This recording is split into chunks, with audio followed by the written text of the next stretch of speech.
What is up, Dragonets, and welcome to my 50 sub special.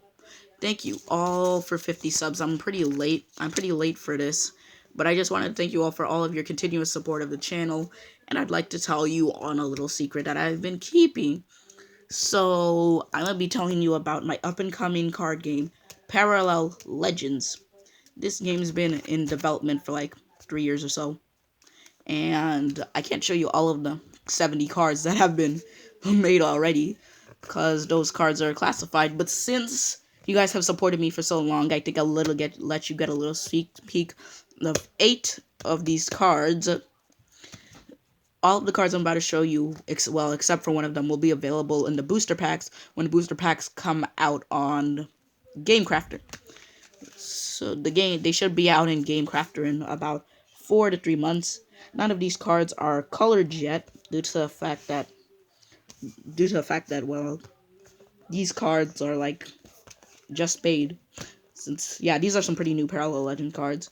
And the Parallel Legend cards, for reference, are about the size of your average Yu-Gi-Oh cards. So they kind of perfectly fit on top of them. So if you have any Yu-Gi-Oh card sleeves and you want to buy these, Parallel Legend cards will fit into Yu-Gi-Oh sleeves for safekeeping.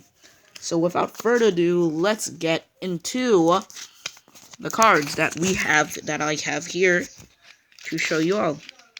So our first card, let me just focus in on it, is Super Guard. It is an equip card. Equip card, I have these little plus at the top. It is a rare, as you see a little art in. And this card's effect is when this card is equipped to a legend, that legend gains 200 defense. And the thing with this little plus is this stands for permanent equip. So this will stay with your legend for the entire match unless it is destroyed by a card effect or a spell card or whatever it would be. As you see the back, Parallel Legends. Yeah. And our next card is Dark Scythe, as this is a one-time equip card. One-time equip cards, they have the equip symbol, but with a little X on them. This means the way you use one-time equip cards is you equip them depending on their effect or what it says on their effect or whatever, and at the end of your turn, you would have to discard them because these are only used for one time. This is Dark Scythe, a common card, and its effect is when this card is played to our Dark type, it gains 300 attack. So it gains 300 attack for that turn, and at the end of your turn, like after you attack and you finish your all of your phases, this card would automatically go to your graveyard or something like that. Our next card is Earth Staff.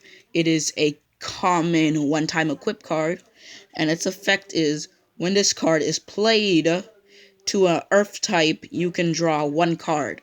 So you would draw one card, and then since this has no battle effect like adding attack, it would automatically go to your graveyard. And again, back Parallel Legends. And here is the Light Spear. It is a common one-time equip card, and its effect is when this card is played to a light type, it gains 100 defense, and at the end of your turn, this card is actually pretty useless unless your opponent has an ability that allows them to attack during your attack phase, which is actually an effect of a few cards in set 1. Set 1, like starter decks, and set 1 won't have any advanced decks since people will still be learning the game. And set 1 will just come with some booster packs and booster boxes, maybe, in a starter deck, and 2 starter decks. So, yeah. So at the end of your turn, since it's a one-type equip card, it would automatically go to your graveyard. The Fire Sword, which is a rare card actually. It's a one-time equip card. You can find this in like booster packs. And when this card is played to a fire type, you can deal 1 damage to your opponent, like 1 piece of direct damage, which is actually pretty good since it's gonna be pretty hard to deal direct damage to your opponent in any other cases. So this card is pretty useful for people who are starting out and learning the game.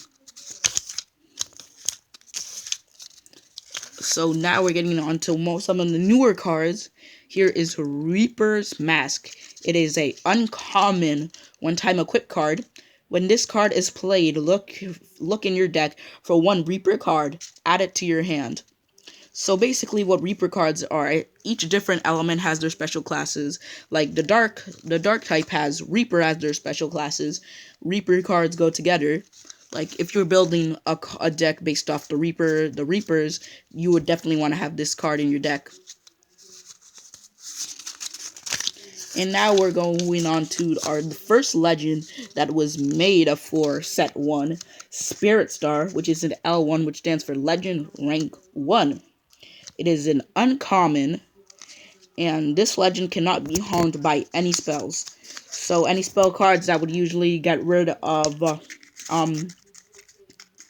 cards, it will not be affected by it, and it'll stay on your field unless it was damaged by an attack. It has an attack of 200 and a defense of only 100.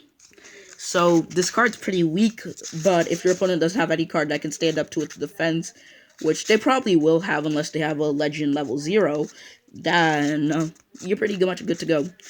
Those are all of the cards that can be found in booster packs.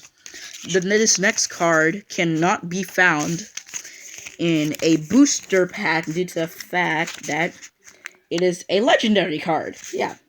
This is Unknown Vortex.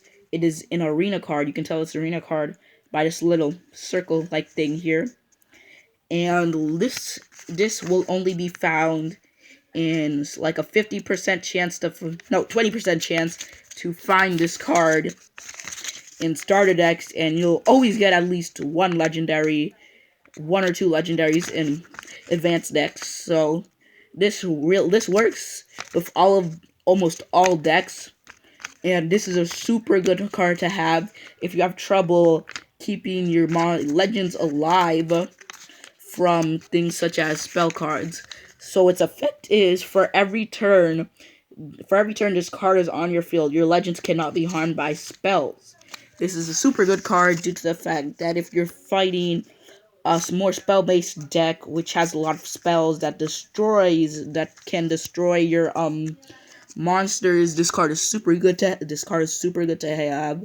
It may not last long due to the fact that if your opponent has any cards that destroy field cards, but this card actually does work pretty well along with Spirit Star, even though Spirit Star's effect is already not to resist dying from spell cards.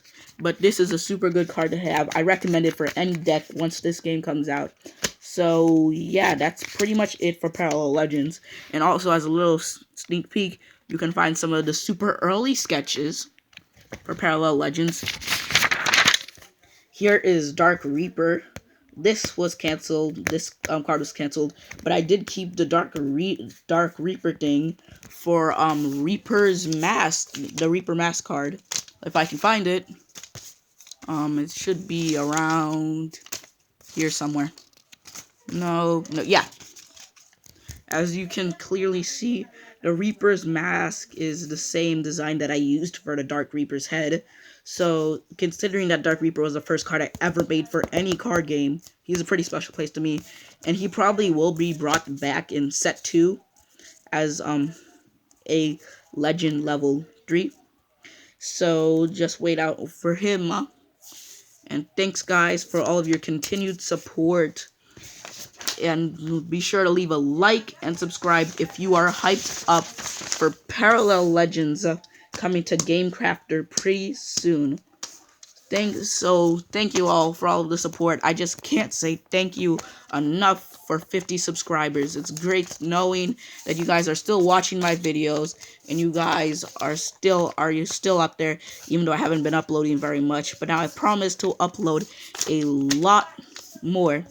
And that's it for the sneak peeks. And I'll see you next time. Bye!